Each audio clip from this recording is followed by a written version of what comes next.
O texto vai dizer que ele habitava ou morava nos sepulcros ou em cemitério. Uma pessoa que está em sã consciência, ela não se atribui a estes pontos. É interessante observar, irmãos, que Marcos, Mateus, ele também narra esse episódio.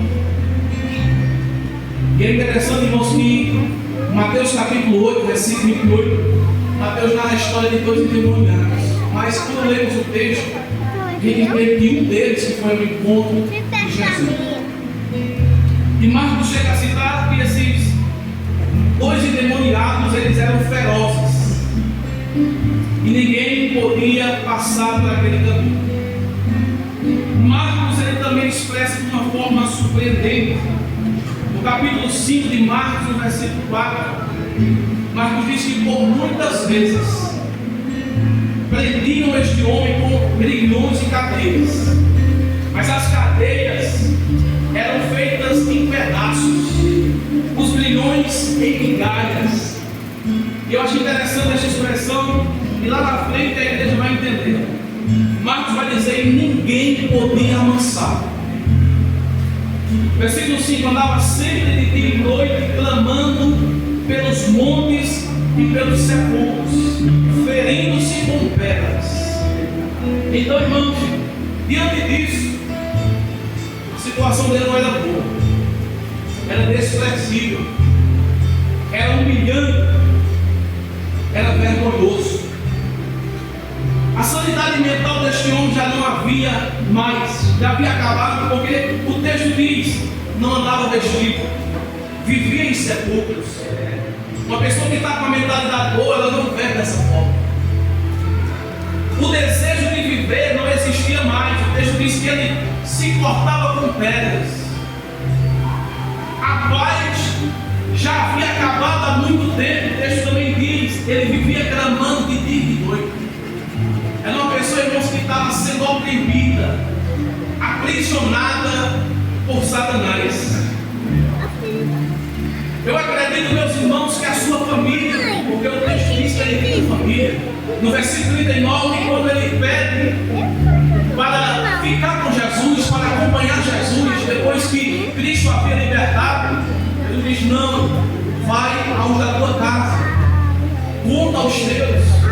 Então este homem, ele tinha família, mas a situação que os demônios tinham feito com ele, irmãos, era de uma forma tão decadente que não tinha por este habitar em família, entre a sociedade. Eu quero acreditar, meus irmãos, e a Bíblia ela nos dá resposta para isso, que a família deste homem já devia ter procurado ajuda, recursos humanos daquela época. Mas o texto diz que ninguém poderia deter este homem. Há traduções na Bíblia, irmãos, que diz que este homem era preso com cadeiras e grilhões, e também estava à escolta de soldados. Mas mesmo assim, a força maligna incomum era tão forte que ele quebrava, ele despedaçava. E a Bíblia diz que o demônio impelia, levava, o conduzia até os montes. Então, meus irmãos, este homem não tinha mais domínio próprio. Não era mais ele quem decidia. Não era mais ele quem escolhia para onde ir, o que falar, o que fazer. Porque esta força demoníaca já havia dominado toda a sua vida. Era uma pessoa que vivia sofrido, aprisionado pelas mãos de Satanás. E a prova, meus amados irmãos, de que este homem não dominava mais a si mesmo, é que quando Jesus repreende um demônio, Jesus pergunta: qual é o teu nome? Se ele dominasse a si mesmo, se ele tivesse controle de si mesmo, ele talvez diria: meu nome é João, é André, Felipe, é Tiago. Mas não é o homem que responde, são a legião, são os demônios que respondem pela boca deste homem. E ele diz: meu nome é legião, porque somos muitos. E para podermos entender, irmãos, o grau de decadência, de sofrimento daquele homem, esta palavra legião não está aqui à toa, porque Decápolis, aquelas 10 cidades faziam parte de Roma. E uma legião romana era composta de 6.000 soldados. E por onde passava a legião, irmãos, ela deixava rastros de destruição. Se saísse para uma guerra, para batalha, irmãos, já era certo resultado. Então, levando em conta aqui, irmãos, os demônios, esta legião, essa possessão demoníaca estava destruindo a vida deste homem. Aleluia. Mãe, eu tirei 0 na minha prova. É por isso que o estado deste homem era brilhante, era desprezível, era deplorável. Porque quando observamos, irmãos, esta é a intenção, este é o trabalho de Satanás, é destruir, é aprisionar vidas, é tirar o homem do caminho do Senhor, é afastar o homem de Deus, é destruir a família, que é o bem mais precioso aqui na terra depois de Deus. E quando olhamos para a palavra de Deus, 1 de Pedro, capítulo 5, versículo 8, o apóstolo Pedro vai dizer: seres sóbrios, tomai cuidado, vigiai, porque o diabo, vosso adversário, ele anda em nosso derredor, bramando como um leão, buscando a quem possa tragar. Aleluia. Esta é a obra do diabo, é destruir, é aprisionar. Ainda, meus irmãos, em João capítulo 10, versículo 10, João vai dizer que o ladrão, aqui é Satanás, ele não vem senão a roubar, a matar e a destruir. Mas eu me alegro, meus irmãos, que quando eu olho para a palavra de Deus, em 1 de João, no capítulo 3, versículo 8, a Bíblia diz que para isto o Filho do homem, para isto o Filho de Deus se manifestou. Para quê? Para desfazer as obras do diabo. O que me chama a atenção, irmãos, aqui é que o ladrão ele vem matar, roubar e destruir, sim. Esta é a obra dele. Mas o que me chama a atenção e o que me deixa feliz é que o versículo ele não termina aqui. Tem a parte do diabo, ele vem matar, ele vem roubar, mas tem também a parte de Jesus. Eu vim para que tenham vida e tenha com abundância. Glória a Deus, aleluia.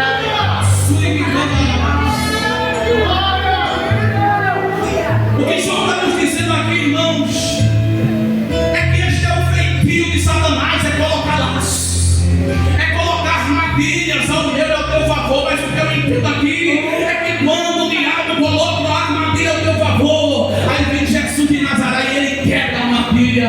Aleluia.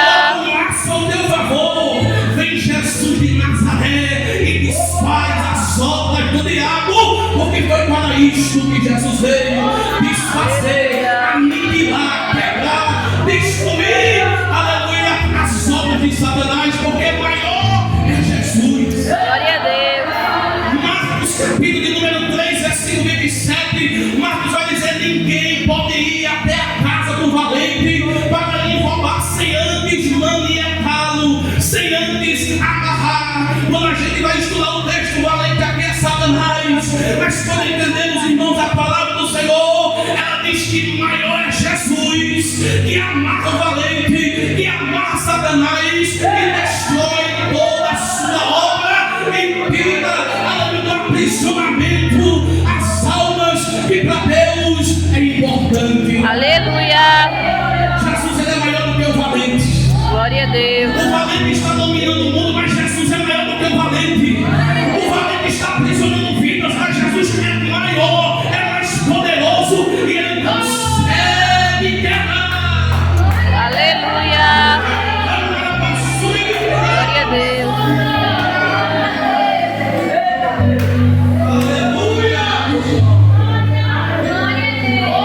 Enquanto o diabo não está destruindo, está aprisionando pessoas,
reconheceram a autoridade de Jesus, eles reconheceram que Jesus tinha poder para desfazer a sua obra, para quebrar laço, mas eles também reconheceram que Jesus tinha poder para os mandar para o abismo.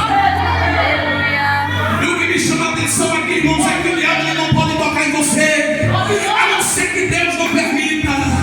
Veja, meus irmãos, que os demônios imploraram, intercederam para que eles fossem, aleluia, lançados na malhada de porcos que havia ali dentro. Eles tiveram que pedir permissão para Deus. Você está guardado pelo sangue de Jesus.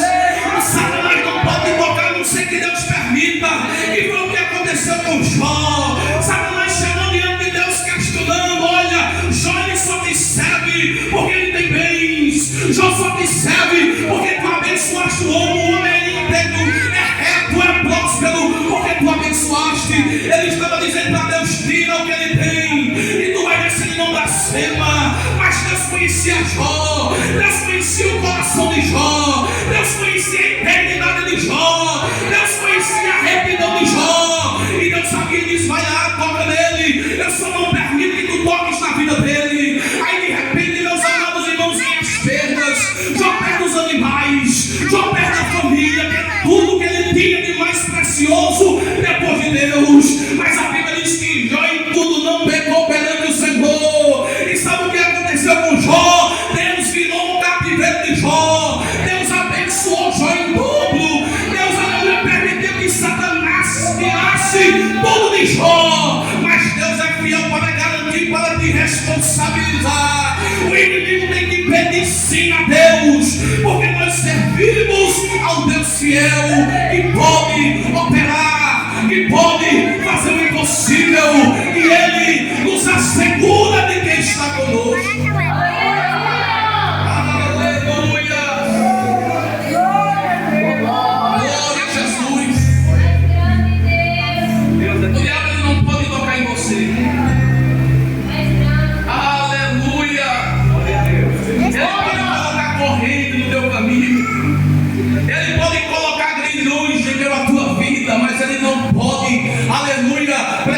Sobre ti, porque tu estás guardado. Aleluia, tu estás guardado. Você não serve a um Deus infame, a um Deus feito por mãos de homem, um Deus de barro, um Deus de prata, seja do que for, você serve ao Deus vivo. E há anjos de Deus ao teu redor para te guiar, para te guardar. Aleluia. Salmos 46, versículo 9 foi pregado aqui sexta-feira. O Senhor, assim diz o Senhor: eu faço cessar as guerras até o fim da terra. Eu quebro o arco, eu corto a lança, eu queimo os carros do fogo. E eu lhe digo assim: aquietai-vos e sabeis que eu sou Deus. Eu sou exaltado na terra, eu sou exaltado sobre as nações.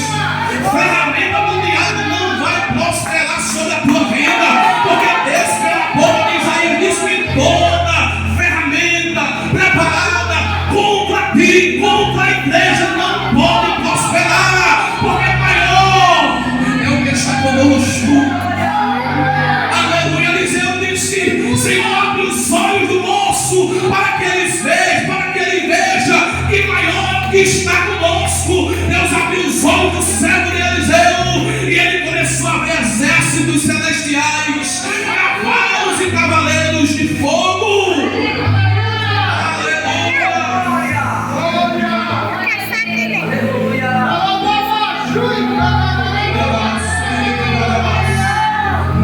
Deus fala pela boca de Zacarias, capítulo 2, versículo 8: ai naquele que mexe e toca na menina dos meus olhos, e a menina dos olhos de Cristo, a igreja, é você. Ai naquele que mexe e toca contigo. Aleluia, porque tem alguém maior para te guiar. Aleluia. Glória a Jesus. Jesus olhou para Pedro e disse: Pedro, tu és pedra, e sobre esta pedra edificarei a minha igreja. As portas do inferno não podem prevalecer. Aleluia, glória a Jesus. O diabo não pode prevalecer. Aleluia. E quando olhamos para o texto, meus irmãos, Aleluia. tem que ter palavra. Aleluia. Jesus ele repreende o espírito imundo. E eu vejo um contraste aqui muito lindo, irmãos. Porque como eu apresentei no começo aqui, eles eram ferozes, não andavam vestidos. Aleluia. Ninguém podia alcançar. Mas de repente Jesus repreende o enfermo, repreende o demônio, e de repente Jesus ordena que os espíritos vá para a malhada de porcos ou manada, e os porcos se precipitam para o meio dos mares, morrem, se afogam, e os porqueiros que cuidavam daqueles porcos vão anunciar na cidade. De repente vem o povo para ver o que tinha acontecido. Aí eu vejo um contraste muito lindo, porque Lucas capítulo de número 8, versículo 27, desde muito tempo estava possesso de demônios, e não andava vestido, nem habitava em qualquer casa, mas nos sepulcros. Mas quando eu olho, meus irmãos, para o versículo 35, 34 e diante, quando os homens da cidade vêm para ver o que realmente tinha acontecido, quando eles olham para Jesus, eles ficam perplexos, eles ficam assustados. Por quê? Versículo 35, e saíram a ver o que tinha acontecido e vieram ter com Jesus. Agora qual é o texto? Acharam o homem de quem havia saído os demônios vestido. Aleluia. Mas o texto diz que ele não andava vestido. O texto diz que ele se cortava, ele era dominado, ia para os sepulcros. Mas olha o que o texto diz: o homem estava vestido e estava em são juízo. Aí Marcos diz que ninguém podia avançar, cadeias não, aleluia, sustentavam ele, assentado aos pés de Jesus. Veja que contraste lindo. A sociedade, a família, usando de todos os recursos, ninguém pôde dominar aquele homem, ninguém pôde conter aqueles espíritos imundos. Mas interessante aqui, irmãos, que a autoridade de Jesus é tão grande, é tão poderoso, que quando a Bíblia diz que quando Jesus, aleluia, chega em Gadara, quando ele pisa em terra, a Bíblia diz que o demônio já veio ao encontro de Jesus, clamando e adorando. Que coisa linda, meus irmãos. Que coisa linda sabermos que servimos a um Deus tão poderoso, e as forças malignas têm que reconhecer a autoridade de Jesus, e ainda tem que se prostrar e adorar ao Santo Jesus de Nazaré. Aleluia. Oh, glória a Jesus. Jesus faz coisas lindas, irmãos. O que me chama a atenção aqui é que, por isso que eu citei, irmãos, as 10 cidades, porque Jesus faz este acontecimento extraordinário em Gadara, e de repente aquele homem estava sentado aos pés de Jesus, ouvindo Jesus. Que coisa extraordinária. Ninguém podia nem falar com ele. Quando as pessoas o viam, corriam com ele. Aleluia. Mas agora ele está aos pés de Jesus, do mesmo jeito que Maria estava. Aleluia. Porque Jesus, irmãos, ele trabalha de uma forma sobrenatural. Aí de repente o povo de Gadara, irmãos, eles recusaram a vinda de Jesus, porque uma das profissões dele, um dos meios de sobreviver, era cuidar de porcos. Porcos sempre foi imundo para os hebreus, para os judeus. Então eles viram aquele acontecimento, ficaram perplexos e pediram para Jesus voltar. Aleluia! Aí aquele ex-endemoniado, porque quando Jesus chega na vida de uma pessoa, se ele é bandido, ele vira ex-bandido. Se ele é malfeitor, ele vira ex-malfeitor. Se ele é idólatra, ex-idólatra. Se ele é feiticeiro, ex-feiticeiro. Se ele é bandido, ex-bandido. Aleluia, porque quando Jesus entra na vida do ser humano, não tem esse que suporte a autoridade de Jesus e não muda de vida. Aí ele pega Jesus. Aleluia, deixa eu ir contigo. É tão bom te servir, Senhor. Estou aqui sozinho. Eu estou aqui ouvindo a tua palavra. Deixa eu ir contigo. Ela diz: não. Vai aonde tua casa.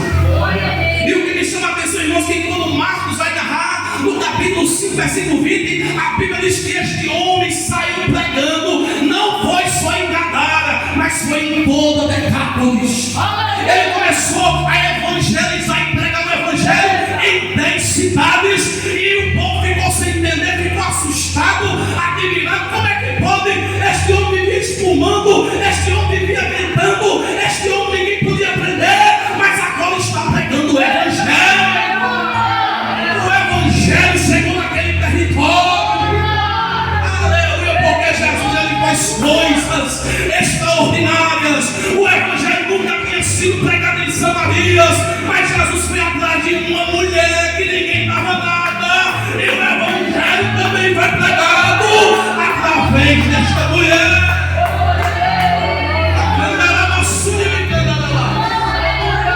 Aleluia. Só que tem uma coisa, irmãos, que mais me surpreendeu aqui. É que quando Jesus, irmãos, depois de um dia produtivo, depois de um dia de pregar tanto, no capítulo 8, meus irmãos, no versículo de número 22, Jesus olha para os discípulos e diz: passemos para outra margem, passamos para outra banda do lago. Talvez os discípulos não sabiam para onde Jesus ia ou o que ele ia fazer, mas quando olhamos para o texto, irmãos, quando Jesus pisa em Gadara, ele não entra às portas da cidade, ele não vai pregar, ele não vai para as sinagogas como ele gostaria de fazer. A Bíblia diz que os de Gadara não aceitam ele, então ele volta. E sabe o que eu entendo aqui? Que Jesus marcou um encontro especial com este homem. Porque Jesus é diferente do homem. Muitas das vezes o homem, para ir em busca de uma alma, ele primeiro vai pensar, ver se dá certo, ver se tem futuro. Mas Jesus não. Ele entrou no barco, enfrentou uma grande tempestade. Aleluia, só para dar, aleluia, vida àquele homem, só para libertar aquele homem. Este encontro foi especial. Oh, glória a Jesus. E parece, irmãos, que Jesus já tinha projetado tudo, porque quando ele desce, quando ele pisa em terra seca, o demônio já estava vindo. Jesus chegou até no momento sério, porque aquilo que era impossível aos discípulos, aquilo que os discípulos não podiam ver, Jesus já estava vendo, já estava contemplando, Jesus já estava agindo. E as forças malignas daquela cidade, irmãos, eram tão grandes que o comentarista da Bíblia King James atualizada, ele diz que quando a tempestade se levanta, Jesus ele percebeu que aquilo era, aleluia, vinha de forças malignas. Quiseram atrapalhar a trajetória, o caminho de Jesus, mas atrapalhar logo Jesus, aquele que manda na tempestade, aquele que manda no vento, aquele que manda nas águas. Os discípulos ficaram perturbados, aflitos, aleluia, com medo. Mestre, não te importa que pereçamos? A Bíblia diz que Jesus se levantou, e o texto diz que ele estava adormecido, ele estava cansado porque ele era homem, mas quando ele se levantou, ele deu só uma ordem: vento, mar, se acalma. Os discípulos ficaram: mas que homem é esse? Que homem é esse que até o vento e o mar lhe obedece? É Jesus de Nazaré, o Deus que a igreja serve. É por isso que você pode confiar, é por isso que você pode se entregar a Ele, porque Ele tem poder para salvar, para curar, para libertar e para dar vida.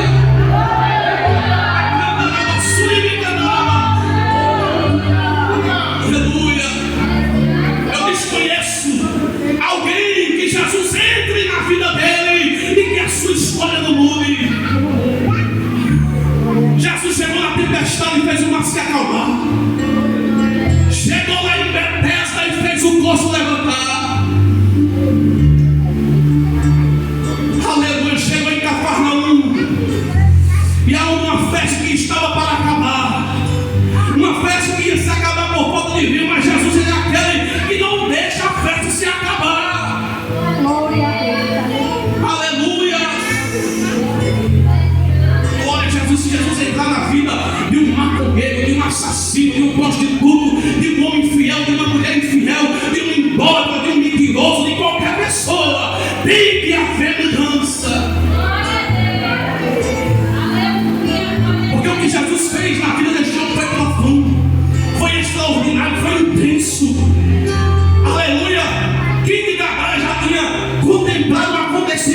grande, mas Jesus ele faz coisas grandes sim. Jesus opera milagres sim. Jesus transforma a vida sim. Aleluia! Jesus mudou a vida deste homem. Jesus mudou a vida deste homem. E este homem pregou no Evangelho. Este homem pregou em toda a Decápolis. Já imaginou, irmãos, qual foi a situação de quando ele chega nas portas de Gadara? Quem via este homem corria, porque Mateus disse que eles eram ferozes. Já imaginou, irmãos? Ele chegando na porta da cidade, vestido, o povo já se espanta. Eu sempre via diferente. Eu sempre via este homem de toda forma, tem alguma coisa ali. Mas o povo não confia não. Assim como os discípulos não aceitaram o ministério de Paulo no começo, porque eles pensavam que poderia ser estratégia de Paulo se fazer de cristão para perseguir o povo de Deus, para lançar em prisões. Eu imagino alguém olhando e dizendo: rapaz, eu não vou acreditar não. Ele está diferente, mas eu não vou acreditar não. Ele está mudado, mas eu não vou não. Aí de repente eu imagino o povo entrando para dentro de casa e ele começa a gritar: ei, a minha história é outra, a minha vida é outra, eu sou uma nova pessoa, Cristo me encontrou, Cristo mudou a minha vida. É isso que Deus faz, irmãos. Aleluia. Tem um irmão que é bem interessante. Ele diz assim: Jesus chegou no meio do deserto e fez a multiplicação. Chegou na pescaria e a abundância veio então. Chegou no casamento e adivinho transformou. Chegou lá no velório e o morto levantou. Chegou na tempestade e fez o mar se acalmar. Chegou lá em Betesda e fez o coxo levantar. Chegou lá em Gadara e o homem libertou. Mandou tirar a pedra e Lázaro ressuscitou. Foi na casa de Pedro e sua sogra lhe curou. Foi na casa de Jairo e o velório cancelou. E me diz: recebe teu milagre, porque Jesus aqui chegou.